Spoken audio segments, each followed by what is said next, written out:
नमस्कार। स्वागत है आप सभी का हमारे YouTube चैनल मंथन क्लासेस कैम्प में।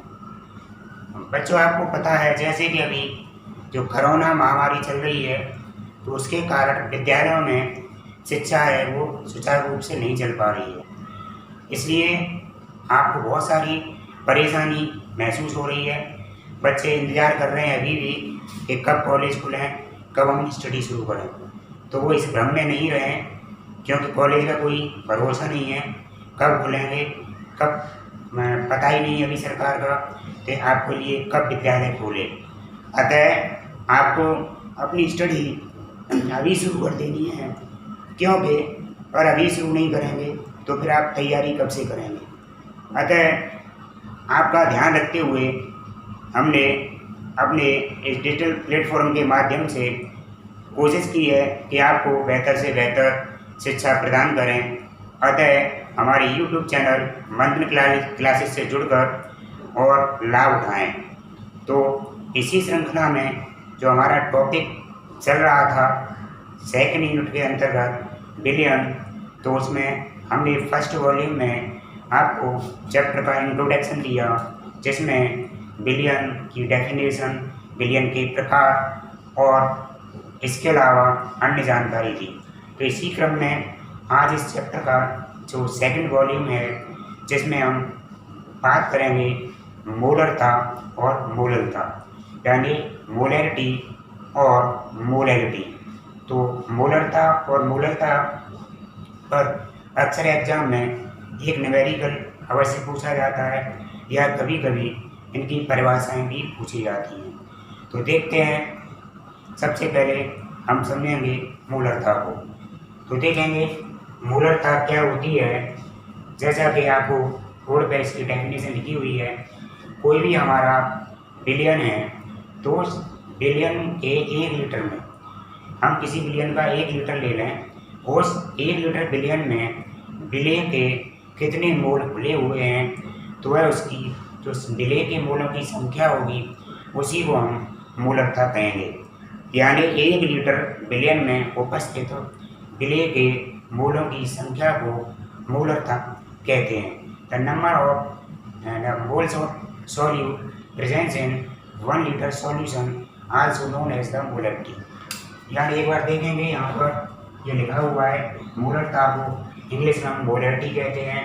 तो 1 लीटर बिलियन में उपस्थित बिलियन के मोलों की संख्या को मोलरता कहते हैं। इसे हम फॉर्मूले के रूप में लिखें तो मोलरता इक्वल टू बिलियन के मोलों की संख्या बट्टे बिलियन का आयतन लीटर में।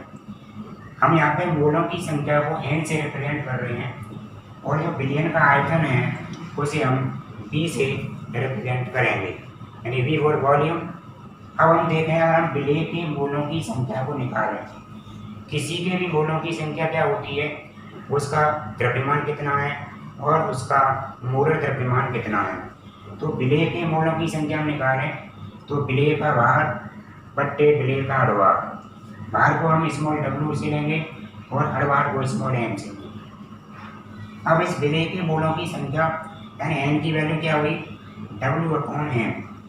अब इस फॉर्मूले में हम इस n की जगह पे, क्योंकि बिलियन के मोलों की संख्या यानी n की वैल्यू w/n है, तो हम n की जगह पे w/m रख सकते हैं। तो देखें फॉर्मूला क्या बना, मोलरता इक्वल टू w/m, यानी इस n की वैल्यू को हमने यहाँ लगा दी है। उसके अपोन में क्या है, v आ गया। अब देखेंगे इसका क्रॉस मल्टीप्लाई करेंगे, यहाँ 1 माने तो ये पहली जो हमारी पहली संख्या है उसका चौथी से मल्टीप्लाई होता है और दूसरी का तीसरी से। तो हमारा फॉर्मूला क्या बना कि मोलरता इक्वल टू w/mb, यानी जो बिलियन का भार है अपॉन बिलियन का अड़भार इनटू बिलियन का आयतन लीटर में। तो इस तरह से मोलरता का ये सूत्र बना।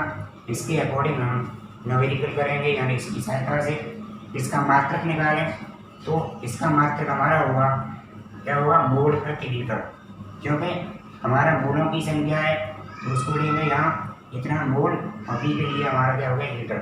तो मात्रक बना मोल प्रति लीटर।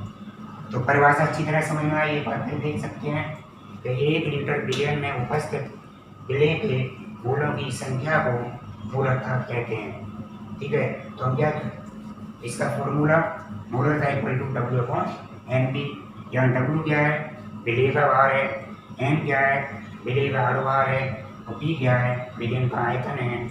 ये हम इसे लीटर में देंगे।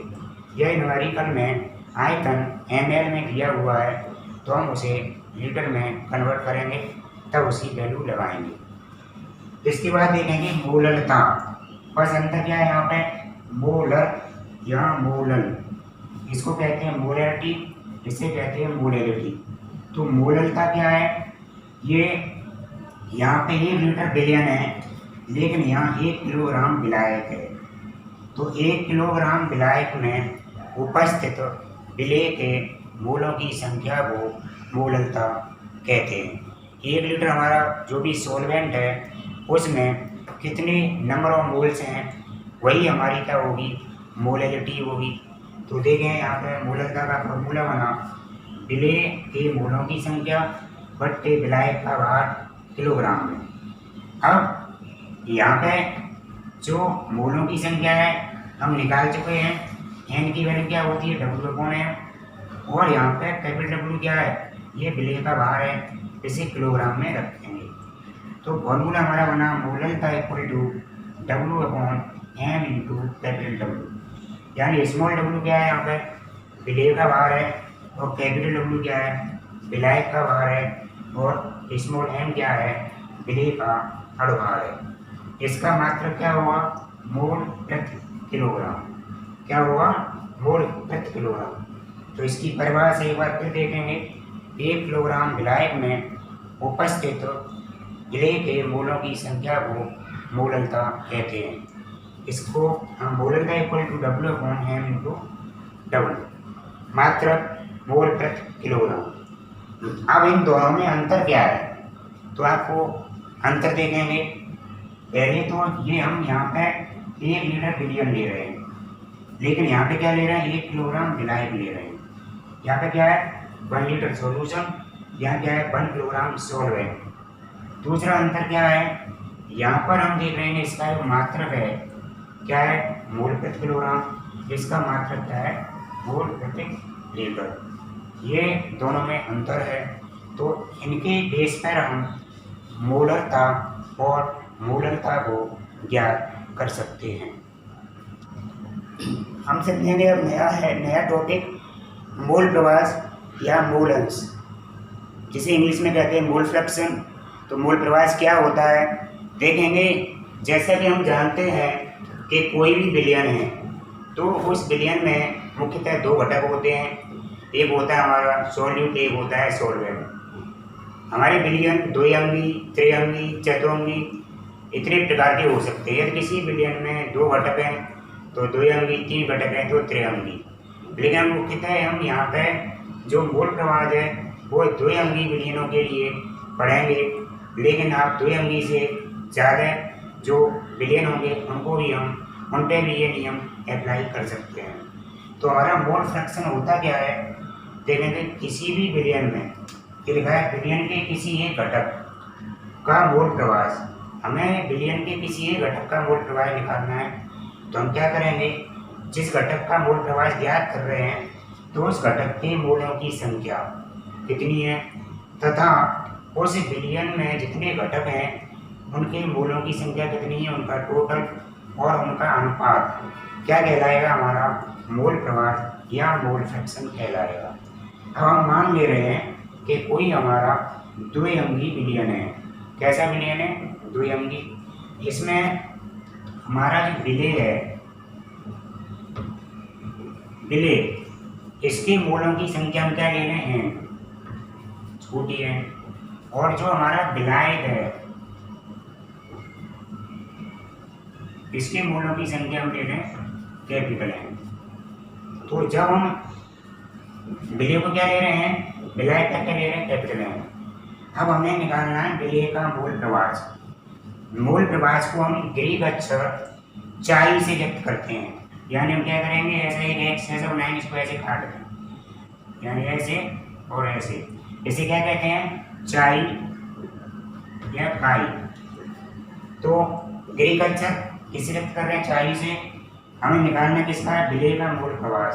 तो हम इसको ऐसे चाई बनाएंगे, सफिक्स में लिख देंगे विलेय, यानी जिसका भी मूल प्रवास ज्ञात करते हैं उसे हम सफिक्स में लिख देंगे। तो विलेय का मूल प्रवास हम निकाले किसी एक घटक के मूलों की संख्या। तो हम विलेय का निकाल रहे हैं, तो हमने विलेय के मूलों की संख्या लगाई है। हाँ, उस बिलियन में उपस्थित संपूर्ण घटकों के मूलों की संख्या। तो बिलियन में दो घटक हैं, विलेय और विलायक। विलेय घटक क्या है? एन, और ये हमारे कैपिटल एन। तो हमने यहाँ पे एन और प्लस एन रख दिया। तो फॉर्मूला क्या होना? विलेय का मूल प्रवास चाई बराबर small N upon small N plus capital N.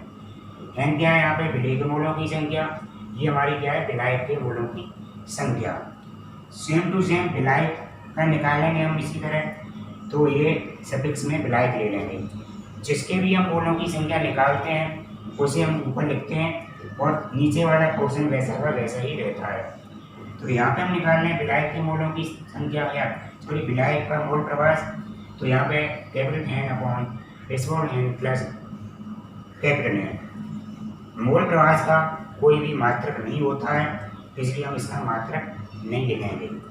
ये और कंडीशन होती है जब भी हम किसी विलयन का मूल प्रवास ज्ञात करते हैं तो हमें इन दोनों का यानी विलेय और विलायक का जो मूल प्रवास आएगा उन दोनों का टोटल लगभग 1 होता है। कितना होगा? 1 होगा। 1 से ज़्यादा नहीं होगा, 1 से कम नहीं होगा, मतलब 1 होगा। अब 0.99 हो सकता है तो उसे 1 में ही काउंट करेंगे, 1.1 हो सकता है तो 1 में काउंट करेंगे।